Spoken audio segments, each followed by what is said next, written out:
Le pape peut-il être élu par des laïcs? Une réforme du conclave est-elle prévue? Au début de ce mois, des vaticanistes américains ont écrit très sérieusement, semble-t-il, sur un changement important dans le mode d'élection du souverain pontife. Information quasiment aussitôt démentie par le Saint-Siège.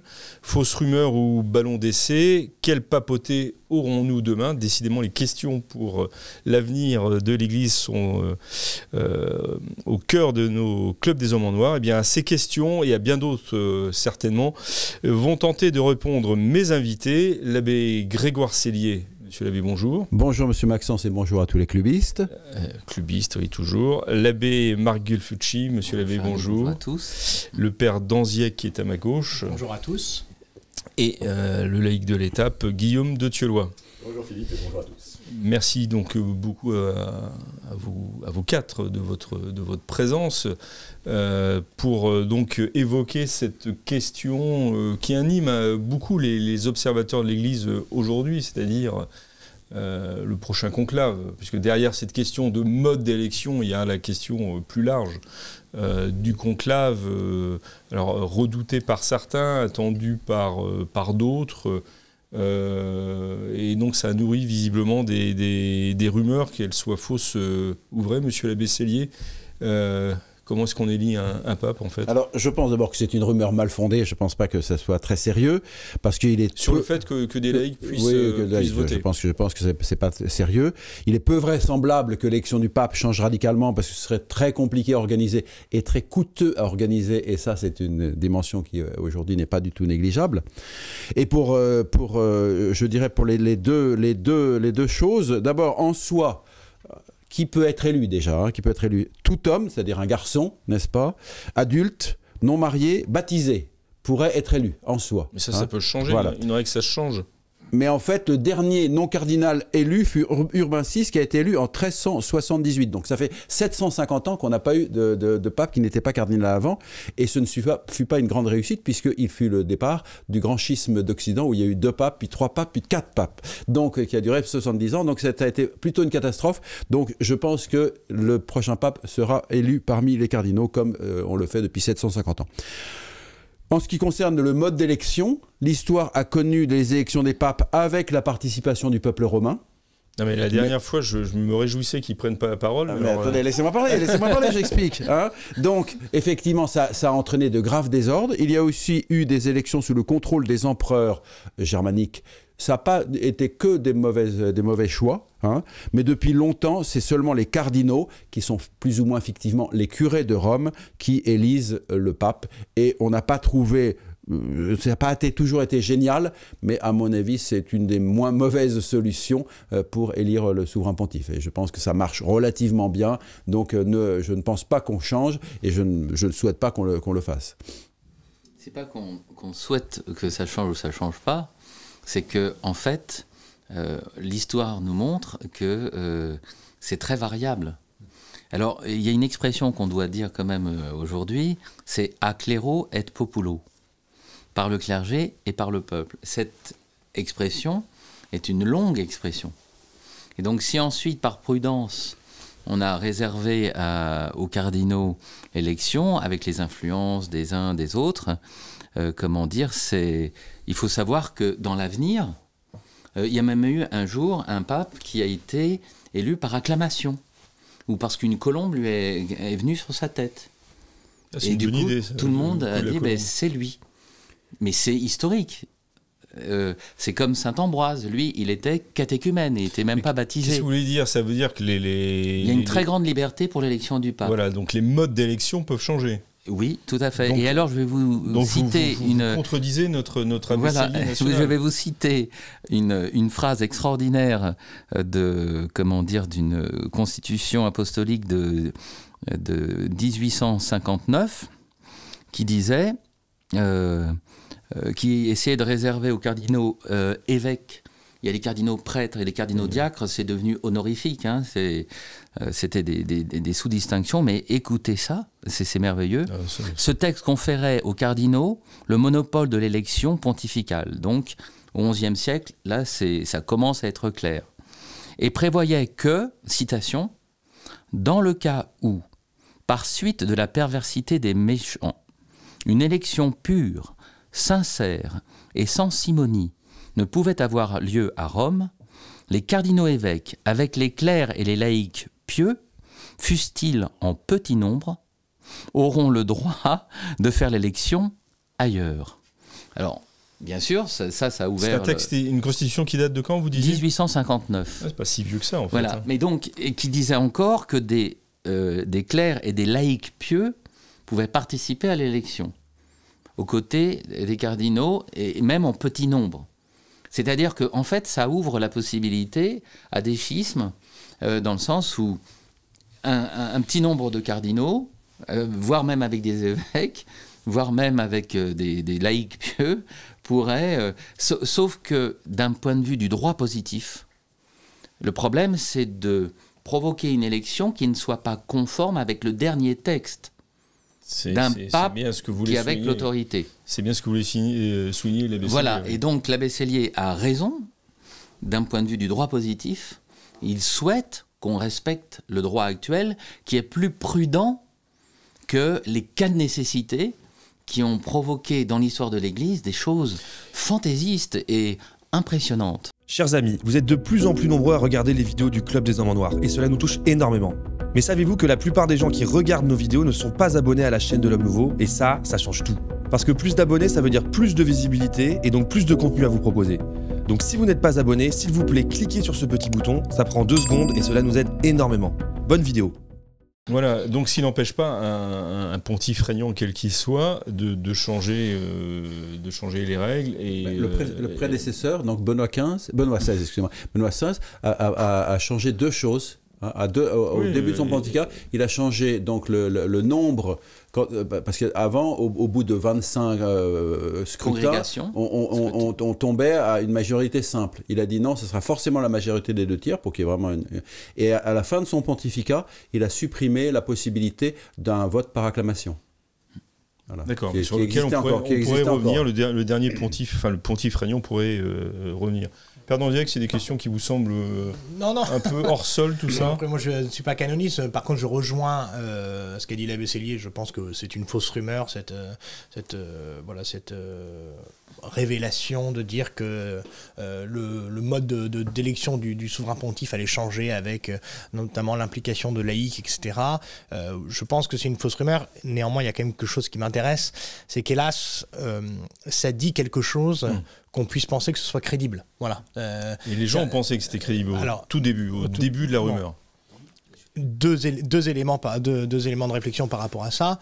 Que les gens puissent penser que ce soit crédible, ça dit quelque chose du climat actuel lié à ce pontificat.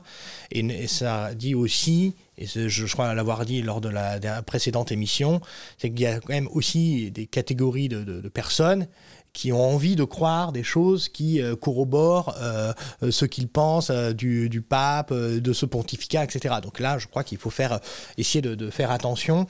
Peut-être que la réaction, à mon sens, là on est plus sur un registre de communication, pas du tout sur un registre théologique, peut-être la réaction assez vive du Saint-Siège pour dire qu'il s'agissait de mensonges, de fausses rumeurs, m'est apparu, en tout cas pour moi, peut-être un peu excessive au point de laisser croire que de nourrir encore plus en politique c'est ce qui se passe. Alors je sais qu'il ne faut pas comparer deux choses entre le spirituel et le politique, mais néanmoins on est quand même sur des affaires de gouvernement, d'élection, donc il y a quand même des similitudes. C'est vrai qu'en politique, plus le démenti est vigoureux, etc., plus ça laisse à penser qu'il y avait peut-être un lézard dans tout ça. Mais moi je ne le pense pas. En effet, je pense que c'est un peu un peu fumeux. Donc pas de ballon d'essai par exemple à travers cette rumeur. Moi je suis pas du tout certain que c'était pas fondé. Diane Montagna, qui est la personne qui a lancé l'affaire, est une très grande vaticaniste. Elle est pas du tout folle dingo. Donc moi je suis à peu près certain que quelqu'un à Rome, quelqu'un d'influent à Rome lui a dit ça. Ce qui est la question qui vient derrière, c'est est-ce que c'était une manipulation ou pas? Ça j'en sais rien du tout. Mais ce qui est certain, c'est que cette idée-là, elle l'a pas trouvée dans un chapeau, elle l'a reçue. Ça c'est sûr. Et par ailleurs, le démenti immédiat et brutal qui vient juste derrière ne fait qu'accréditer le fait que la rumeur existait. Alors, moi, mon premier mouvement, c'est effectivement de penser à un ballon d'essai. Ce que j'arrive pas très bien à comprendre, c'est à quoi ça servirait. Et donc, si on réfléchit politiquement, j'avoue que je vois pas très bien. Alors, j'imagine que l'idée qu'il y a derrière, c'est de bourrer les urnes, si je puis dire. Mais si je comprends bien l'état actuel du laïcat, il n'est pas absolument certain qu'il voterait comme un seul homme, comme les cardinaux désignés par François. Oui, mais ce serait aussi peut-être des laïcs désignés et choisis par François. Donc, je pense que vous ne ferez pas partie de la liste, mon cher Guillaume. C'est probable. Abigail Fucci-Wouli, intervenez, lancez-vous. C'est tout simplement ce qui est arrivé au synode dit des évêques. Il n'est plus un synode des évêques, puisqu'il y a 25% qui ne sont pas évêques. Et qui ont le droit de vote. Il n'existe plus, c'est d'une part, et d'autre part, donc, il est bien évident, pour moi, c'est une opinion, cum formidine alteri, avec la crainte que l'autre opinion soit vraie, que ça soit justement une fausse nouvelle. Vous trompiez, oui.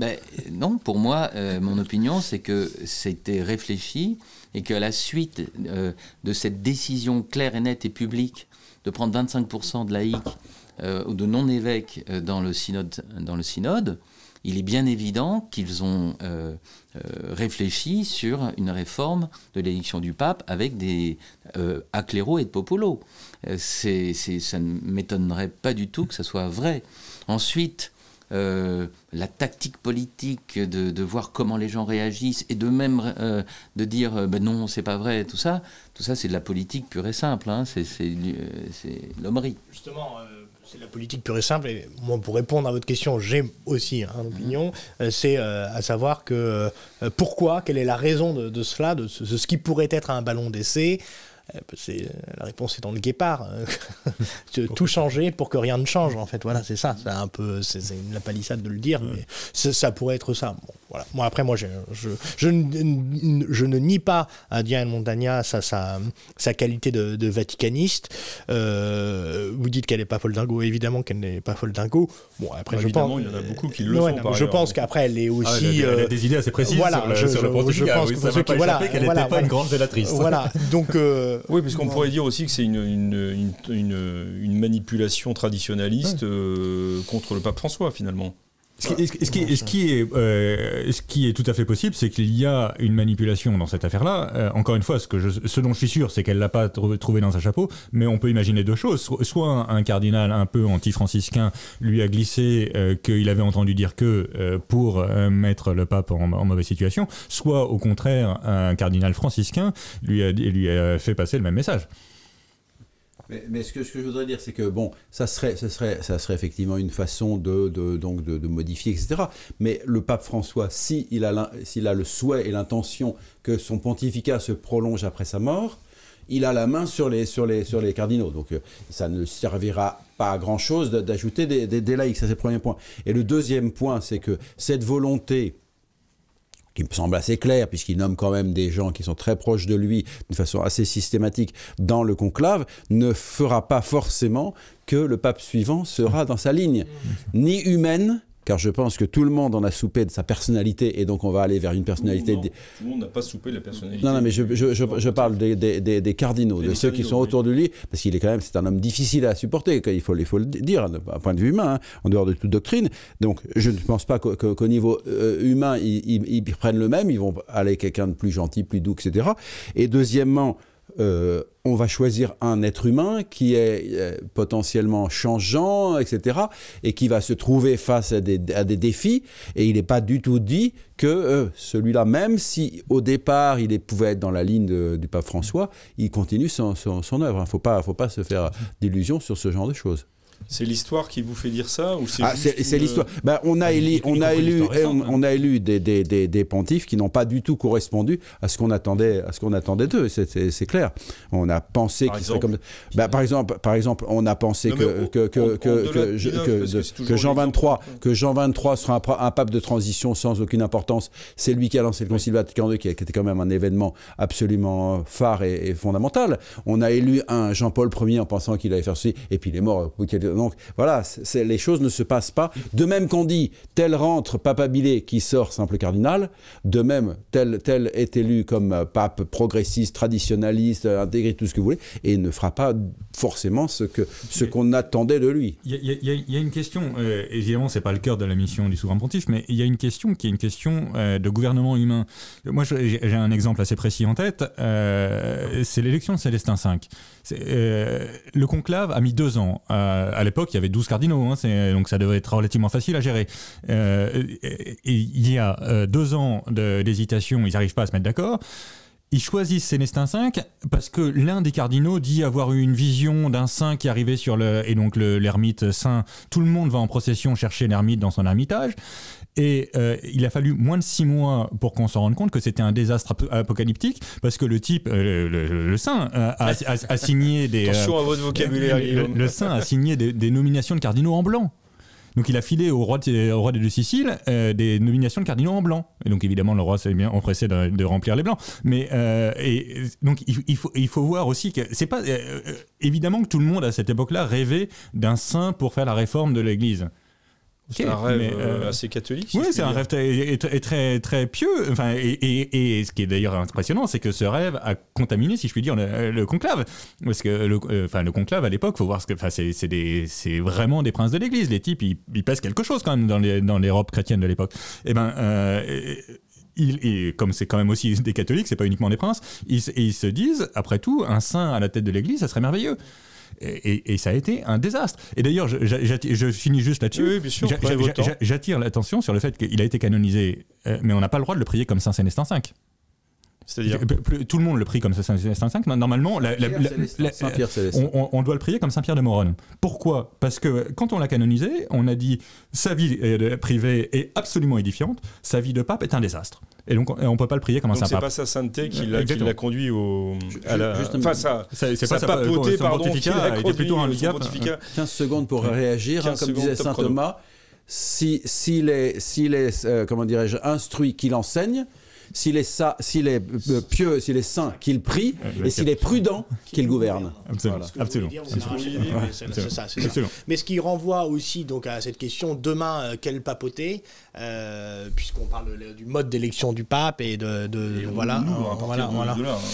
Point de départ. Moi, oui, c'est sûr qu'il faut.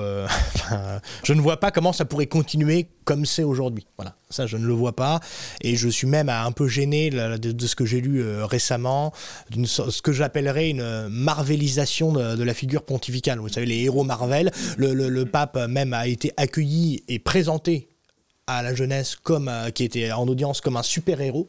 Voilà. Il a signé des autographes sur des casquettes.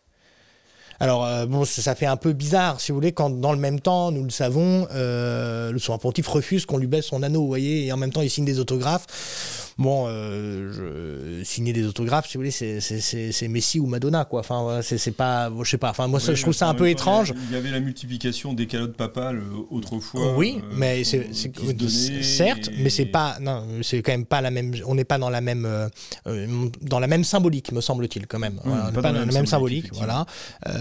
La personnification. Oui, poussée. Tout à fait. Elle est elle-même elle n'est pas nouvelle, et à mon sens, elle a toujours été problématique. Hein, voilà. C'est ce que je voulais dire aussi. Voilà. Mais... Donc voilà. Mais quand même, on n'est pas dans la même symbolique. Ce qui dit aussi, ce qu'on avait dit, je crois, sur l'émission précédente, entre une minute de silence et un temps de prière à la chapelle, donner sa calotte pontificale ou un morceau de soutane ou signer un autographe qui quand même représente un peu quand même le mode de fonctionnement de la starification. Donc c'est un peu problématique à mon sens. Voilà. Donc là, c'est sur ce que vous êtes en train de dire, c'est qu'il y a actuellement peut-être une transformation au moins de la perception de ce qu'est le pape dans le monde chrétien, et qui fait que il devient de plus en plus une personnalité médiatique, un super-héros. Un super-héros. Mais historiquement, hein, donc c'est Pie IX qui a été le premier pape moderne. Hein, j'ai édité un bouquin sous ce titre-là, Pie IX pape moderne, dans le fait d'avoir un rapport direct avec les fidèles du monde entier, par ses discours, puisque les fidèles venaient à Rome écouter ses discours, et par ces textes qui étaient diffusés de le monde entier. En fait, ce qui a changé, c'est les voyages, la facilité des voyages, la presse, qui a permis au pape, qui auparavant, en fait, je dirais, était cantonné plus ou moins à Rome, grosso modo, si vous voulez, ou à travers les épiscopats, ou à travers l'exil national sur lequel il intervenait. Maintenant, il a un rôle direct. Et je dirais, ça tend à s'augmenter, et les faits que vous rapportez sont dans cette ligne-là, en allant, je pense, évidemment, trop loin, mais ce rôle central du pape est un rôle relativement moderne, hein, encore une fois, que Pie IX a en grande partie inauguré. Mais de toute façon, actuellement, on ne sait pas comment arrêter cela, puisque c'est le fait même de l'Internet, c'est le fait même de l'information immédiate. Actuellement, on peut même considérer que les gens ne supportent plus de voir une information ou une vidéo qui dépasse 3 minutes. Donc, ils en... Ceux qui suivent le Club des Endroits. Voilà, oui, oui, mais si vous voulez, c'est... comment dire... je pense que vous écouterez pas. Voilà, mais TikTok... 3 minutes, là, vous voilà. avez un message. mais TikTok, c'est le succès de TikTok, et c'est...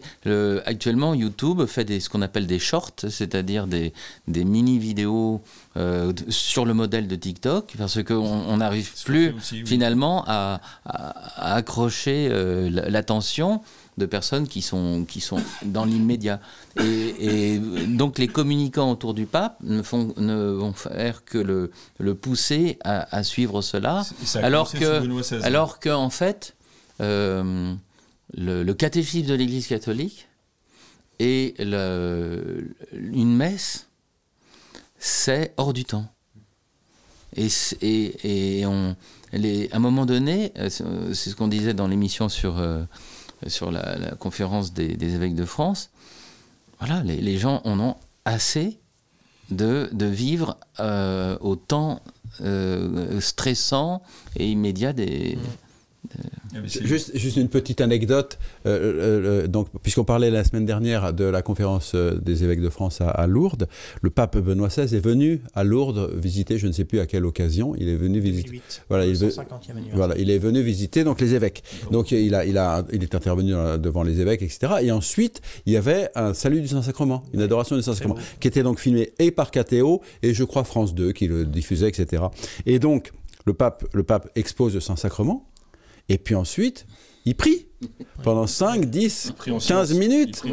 Et le jour... une méditation qui était très belle, très courte. Et puis après, il a voyant Seigneur, tu es là, moi je suis là. Enfin, il a fait ce balancement pour bien manifester la présence réelle de notre Seigneur. Voilà. Mais après, lui était là et que le Seigneur était là. Et après, il y a eu un... Et le journaliste était paniqué parce qu'il essayait de remplir ce vide, ce silence. Non, mais dans le sens qu'effectivement, je dirais, le pape s'est pas soucié de se dire il y a la télévision donc je dois faire un show. C'est un salut sacrement, il a fait un salut sacrement et il avait raison, donc il a arrêté le temps pour se consacrer à Dieu. Voilà. 7 contrats quand même, enfin si je puis dire, c'est un peu exagéré, mais le premier pape qui est sur Twitter, alors évidemment ce sont ses services, c'est quand même Benoît XVI, ce qui a été qui a été une sorte de petite révolution quand même à l'échelle des réseaux sociaux.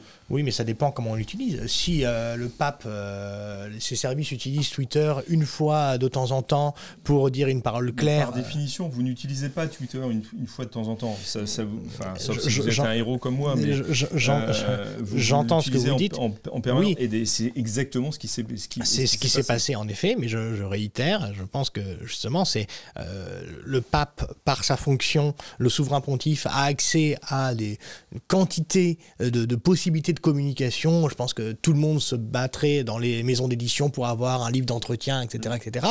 Si vous rendez votre parole rare, vous la rendez d'autant plus percutante. Et moi, je pense que c'est possible. Voilà. Donc, on est complètement d'accord. Ça, c'est Jacques Pillan, le grand conseiller de Mitterrand, puis de Chirac. La parole rare donne plus de force.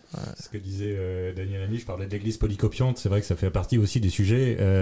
À force de communiquer tout le temps, on n'écoute plus du tout. Quoi. Y compris les fidèles et y compris les journalistes catholiques. C'est agaçant. Oui, parce que les fidèles, je pense que c'est pas nouveau, mais y compris les journalistes catholiques, ça c'est clair. Mais justement, ça pose la question, puisque vous parliez de Pie IX, monsieur l'abbé-Cellier, on peut parler aussi de Léon XIII, avec un premier grand entretien à la presse qui d'ailleurs a très très mal tourné, dans ses conséquences. Est-ce que depuis Pie IX, justement, le pape n'a pas tendance à devenir le curé du monde, et donc sans le vouloir forcément, mais à mettre de côté tous les relais, j'allais dire, ce qui ne sont pas des relais d'ailleurs, mais tous les échelons autres que sont et les évêques et le curé de paroisse, voilà, ou même le vicaire. Ce qui s'est passé, Pie IX, c'est très intéressant parce qu'il lance le mouvement, si vous voulez, et ensuite, par exemple, qu'un Léon XIII va systématiser avec ses grandes encycliques. Pie IX ne fait pas des encycliques systématiques comme a fait Léon XIII. Léon XIII s'inspire de l'exemple et puis utilise le matériau du Concile Vatican I, mais je veux dire, il s'inspire du modèle Pie IX pour le systématiser. Mais Pie IX, c'est tout simple, il fait des discours comme ça, etc., en recevant des gens qui autrefois auraient été des discours où 20 personnes ou 30 personnes l'auraient écouté et seraient revenus dans leur village en disant « le pape m'a dit ça » et puis ça ne dépassait pas le village. Là, c'est repris par la presse et ça devient des événements. Donc, c'est systématisé, comme vous dites très bien. Et ensuite, ça devient, les audiences deviennent systématiques. Là, je commence à lire donc un livre de Jean-Paul II sur le mariage, etc. Et en fait, vous savez que c'est plus le pape. Voilà. Non mais voilà. Et donc celui qui a introduit dit en fait ces discours du mercredi, ce sont des discours du mercredi dit cet observateur, il me semble assez réaliste, c'est un aspect essentiel du magistère de Jean-Paul II. Donc Jean-Paul II va dans ses audiences, va donner son magistère. Il s'explique aussi dans le contexte du dérèglement doctrinal, voilà, de la volonté de reprise en main wojtylienne, donc de Jean-Paul II, d'être en effet le grand catéchiste du monde, parce que dans un cadre de subsidiarité. Voilà, donc c'est tout un ensemble, si vous voulez. Pie IX n'a pas cherché cela. C'est un fait parce que les voyages et la presse ont fait que sa parole était suivie par beaucoup plus de monde que d'habitude. Au lieu d'avoir quelques pèlerins, il y en avait beaucoup plus, et que cette parole était pas seulement rapportée par des personnes individuelles, mais qu'elle était médiatisée par la presse, qui à l'époque avait de l'importance. Maintenant, comme vous dites, c'est les réseaux sociaux, mais la presse avait une grande importance à l'époque. Et donc, sa parole est devenue énorme dans le monde entier, et ses successeurs ont continué dans cette voie. Mais il y a aussi l'importance de la préparation de ces allocutions.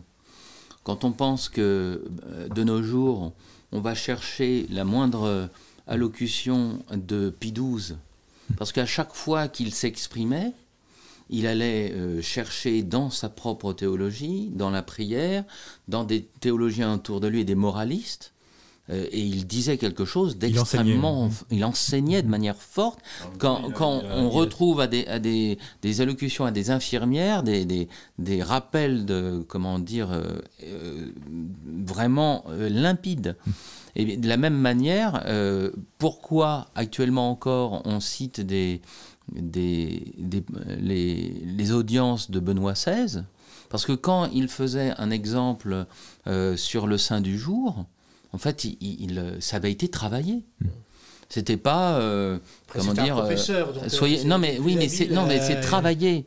C'est-à-dire qu'il est bien gentil de prendre une feuille et puis de se libérer de son discours en étant spontané, mais ensuite, si vous voulez, si c'est toujours du jus pieux et comment dire, soyez gentils, soyez pas méchants, soyez pas rigides et soyez accueillants et ouverts à tous.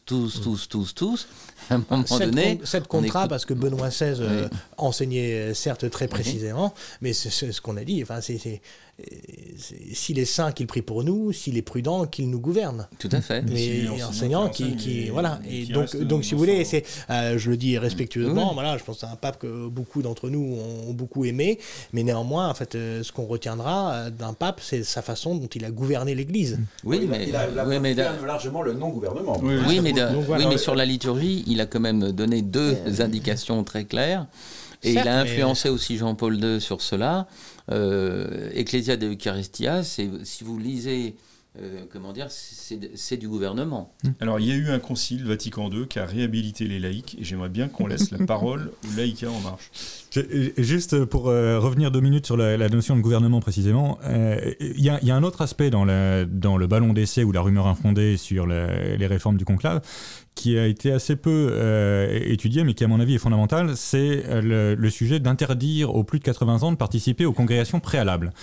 Or, expliquez peut-être, pardon Guillaume de vous interrompre, mais pour ceux qui nous suivent, c'est pas toujours très évident, c'est les méandres de l'élection papale. En gros, depuis Paul VI, je crois, les cardinaux de plus de 80 ans ne sont plus électeurs. Et en revanche, ils participent aux congrégations qui préparent le conclave, donc pendant une semaine à peu près. C'est des discussions entre cardinaux. Et ces discussions sont fondamentales pour réfléchir à la situation de l'Église, à ce qu'on veut pour le prochain pontificat. Évidemment, c'est pas un programme de pontificat, mais si tout le monde se met d'accord, typiquement après le pontificat de Benoît XVI, manifestement une partie de ces discussions préalables ont consisté à dire on a besoin d'un gouvernement. Et ce que Benoît XVI, hélas, ne donnait pas. Et c'est une des raisons pour lesquelles François, qui n'était pas du tout annoncé, est sorti, parce que c'était un homme à poigne. Et donc, ça identifie... Or, pour moi, c'est vraiment très... Enfin, encore une fois, à ce stade, c'est pas du tout une loi, hein, mais si on privait les cardinaux de plus de 80 ans de leur participation aux congrégations préalables au conclave, on se priverait d'une compétence de gouvernement extrêmement importante et en plus distanciée, puisque par construction, s'ils sont plus électeurs, ils en parlent avec une entière liberté. Oui, et donc, pour moi, ça serait probablement encore beaucoup plus grave que de faire venir des laïcs sortis du chapeau pour l'élection pontificale. Encore une fois, c'est pas demain la veille, hein, mais si on allait vraiment vers ce genre de réforme, l'idée que le gouvernement puisse devenir complètement autocratique, parce que c'est ça en fait le message qu'il y a derrière, me paraît extrêmement néfaste a priori. Merci de ces éclairages parce que c'est effectivement très intéressant sur le fait qu'on se prive par ce biais-là de l'expérience aussi d'hommes qui ont exercé qui ne sont pas juste des vieux dignitaires en fait. Et qui ont vu plusieurs pontificats. Et qui ont vu plusieurs pontificats, oui, c'est ce que je voulais dire par expérience. Et donc, ils ont certainement des choses à porter. Je reviens quand même sur mon pape comme curé du monde, puisque visiblement, tout le monde a validé le fait que le pape était devenu le curé du monde. Dans ce cas, si on revient à notre sujet, pourquoi le pape, à défaut d'être élu par des laïcs, ne pourrait-il pas être élu puisqu'il est curé du monde, hein, si j'ai bien compris. De facto. Oui, enfin, de facto, mais personne n'a semblé critiquer ce de facto, justement. Moi, ça me gêne un peu, mais bon. Mais moi, je ne suis qu'un ignare. Donc, est-ce que le pape, aujourd'hui, ne pourrait pas être élu, par exemple, par les conférences épiscopales qui ont pris un poids dans l'Église, dans l'organisation de l'Église et dans la vie de l'Église assez important. Pourquoi le réduire ? Alors, ils ne sont plus seulement 12 aujourd'hui cardinaux, ils sont beaucoup plus, mais l'Église la plus active, c'est quand même au niveau des évêques, quoi. Pour moi, il y aurait un vrai premier gros problème autour de ça. D'abord, il y a un sujet de l'élection par le clergé romain, même si c'est un peu mythologique, les cardinaux représentent le clergé de Rome, continue à porter du sens quand même. Mais en dehors de ça, il y a le fait que les conférences épiscopales, ce qui avait été annoncé dès le Concile Vatican II, sont des entraves à l'autonomie des évêques. Et donc, concrètement, on aurait des motions radicales socialistes. On aurait des robinets d'eau tiède. Pour moi, ce serait un désastre si les conférences... Parce que vous êtes un critique des conférences épiscopales. Très critique. Comme toute assemblée qui, en fait, peut être manipulée ou qui trouve son accord dans le petit commun dénominateur. Oui. Et au lieu de 120 cardinaux, on en aurait 4000 évêques. Imaginez, d'un point de vue pratique... Non, des représentants, c'est ce que disait Philippe Maxence, je crois, des représentants des conférences épiscopales. Ça ferait type élection présidentielle américaine. Voilà, avec des grands électeurs. Voilà. Mais le collège des cardinaux, on se plaignait pendant un certain temps qu'il y avait trop de cardinaux italiens, mais les papes ont été attentifs à créer des cardinaux. On leur donne une paroisse romaine pour respecter l'ancienneté du fait que c'était le clergé romain qui élisait son évêque. On leur donne une paroisse romaine, symboliquement là aussi. Oui, mais ils sont curés d'une paroisse. Oui, enfin, ils n'exercent pas la charge. Voilà, mais ce que l'attention des papes, ça a été de choisir donc des cardinaux de tous les continents. Là, actuellement, par exemple, que ce soit l'évêque d'Ajaccio qui soit cardinal. Disons qu'au point de vue représentativité, normalement, c'est plutôt le primat des Gaules qui aurait dû être cardinal, l'archevêque de Lyon. Mais providentiellement, si vous voulez, on a quelqu'un de solide avec le cardinal Bustillo. Mais c'est la providence. Mais normalement, la providence, c'est aussi de nommer à des évêchés cardinalices des hommes cardinalices. Si on considère que l'archevêque de Lyon peut attendre, c'est un peu dommage. Oui, mais il y a déjà des cardinaux français, donc il faut qu'ils meurent avant qu'on mette des cardinaux français. Est-ce que c'est pas une volonté de rupture avec une tradition mais ça correspond pas à ce moment-là à... Alors pourquoi on l'a mis archevêque de Lyon ? Il est primat des Gaules. Oui, mais enfin, il est primat des Gaules. Normalement, si vous voulez, quand on met un homme archevêque de Milan, c'est pour qu'il devienne cardinal. Dans l'idée du pape régnant, c'est bien l'idée que être prêtre, être évêque, être cardinal, c'est pas une question de carrière et donc de titre. Non, mais c'est une question de responsabilité. Lorsque vous êtes archevêque de Lyon ou archevêque de Paris, c'est pour ça qu'il a cassé le système. Mais quand on nomme, c'est pas un système. Il est important de mettre quelqu'un qui a des vertus particulières, archevêque de Paris ou archevêque de Lyon. Si ensuite on fait plus confiance à son propre choix, il y a un problème. Bon, après, on peut quand même supposer que quand vous êtes évêque ou archevêque, notamment à Ajaccio, on peut espérer que c'est pas parce que vous êtes à Lyon que vous avez plus de vertus parce que si vous étiez à Ajaccio. Enfin, si, parce que sinon on va pas mettre un jeune évêque archevêque de Lyon. Avec Barbara, en tout cas, c'est exactement ce qui s'est passé. Oui, parce qu'on pensait qu'il pourrait gouverner, justement. C'est pour ça qu'on l'avait envoyé. Oui, le choix n'est pas forcément infaillible. Une volonté de bouleversement, même d'un point de vue purement médiatique, d'aller là où on ne l'attend pas. Finalement, en fait, on le retrouve là où on l'attendait, puisque ça suit la même logique à chaque fois de casser les codes. Voilà, donc il veut casser les codes. Donc, justement, dans je pense que c'est un constat très juste, ça, cette volonté de casser les codes, de rompre avec la tradition et d'entretenir une rupture permanente. Oui, mais si un jour on confie la fontaine à des enfants, ils vont jouer, ils vont disperser l'eau, et ça casse les codes, mais on va crever de soif. Donc pour revenir à notre sujet, rien n'empêche finalement que demain le pontife soit élu de manière beaucoup plus large. Que ce soit par des conférences épiscopales ou par des Alors, je dirais effectivement que les cardinaux soient curés de Rome, c'est un petit peu une fiction, une fiction juridique, mais ça a du sens.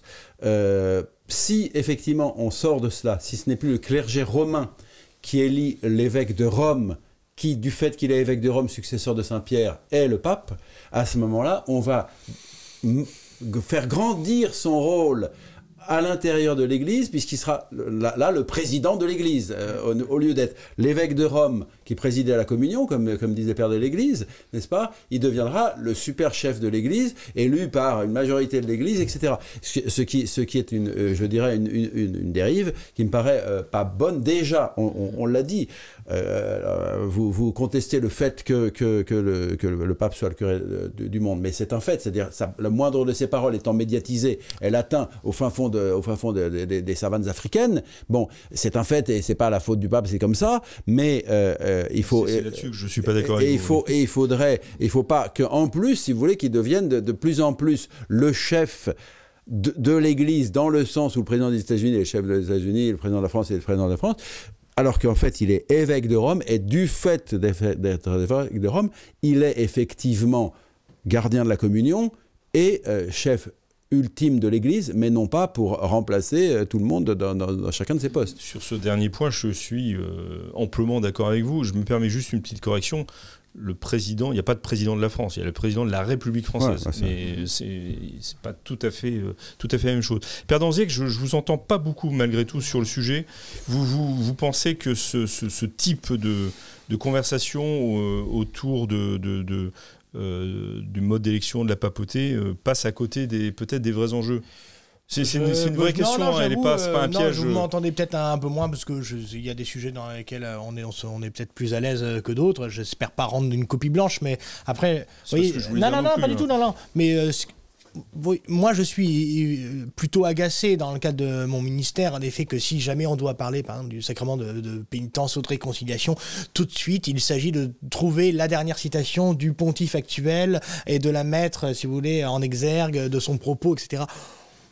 En fait, c'est ce qui me permet de redire aussi à ceux qui nous regardent que le pape, en fait, c'est le vicaire du Christ. Hein. Donc, c'est les serviteurs. Il y a la foi pérenne, constante, ce qui a toujours été enseigné. Et donc, en fait, on va puiser dedans. Donc, oui, ça, je suis gêné. Maintenant, sur le mode d'élection du pape, ça puisse changer. En fait, moi, je ne suis pas trop canoniste, donc j'incline à penser, mais je le dis sous le contrôle de l'abbé Galfucci, si le pape décide que ça change et qu'il l'ait fait dans les règles de l'art, même si c'est peut-être pas forcément ce que l'un ou l'autre pourrait estimer heureux, il change, et puis en fait, le mode changera.